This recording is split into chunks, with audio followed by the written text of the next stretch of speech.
ដើរមកមើលប្រាសាទបុរាណខ្មែរមួយបាទអត់ដែលបានមកសោះមិនដឹងថាមាននៅកន្លែងហ្នឹងដែរអត់ឥឡូវកំពុងតែមើលបាទនេះគឺជាព្រៃឫស្សីបាទធំណាស់ប្រហែលជាទំហំមួយហាត់ជាងប្រហែលជាកន្លែងប្រាសាទបុរាណខ្មែរហើយមើលទៅឥឡូវកំពុងតែដើរបាទអូនេះពិតជាប្រាសាទហើយនេះគឺជាថ្មសិលាប្រាសាទបាទកំពុងតែមើលបន្តបាទនោះគឺជាប្រាសាទបាទមិនមកខកបំណងទេគឺខ្ញុំមកទាំងប្រថុយ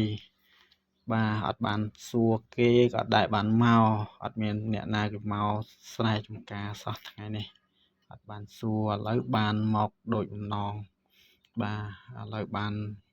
ឃើញហើយពុកម៉ែបងប្អូនបាទមើលផ្សារទាំងអស់គ្នាបាទគឺវាមានការបាក់បែកបាទនេះដុំសិលាប្រាសាទបាទល្បាត់បាយដឹងថាប្រាសាទហ្នឹងវានៅល្អប៉ុណ្ណាហើយប្រាសាទហ្នឹងវាធំប៉ុណ្ណាទេឥឡូវខ្ញុំកំពុងតែដើរមើល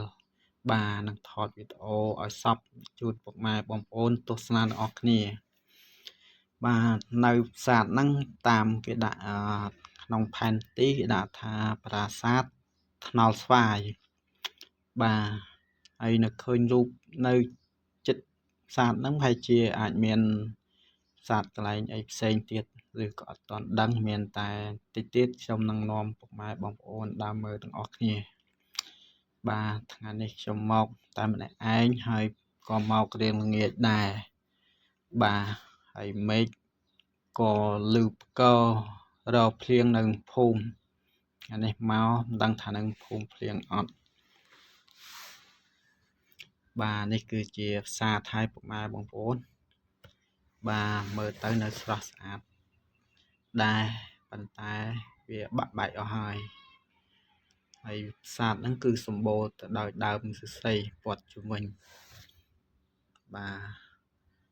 ទតែអត់មានការថែទាំទេដោយសារវាបាក់បែកអស់បាទហើយការចូលមកមើលក៏ពិបាកដែរគឺរកតាមគុម្ពសីពុកម៉ែដឹងស្រាប់ហើយឫស្សីគឺវាមានមែកវាមានភ្នែកមានដៃបាទវាមិនងាយស្រួលក្នុងការមកមើលទេតើមានផ្លូវរកបាទហើយវាងតែផ្លោះខ្លះយើងចូលបានផ្លោះខ្លះយើងវាងបាទឥឡូវខ្ញុំថតបាទទាំងសាលាជូនពុកម៉ែបងប្អូនមើលបាទទូរស័ព្ទនេះនៅខាង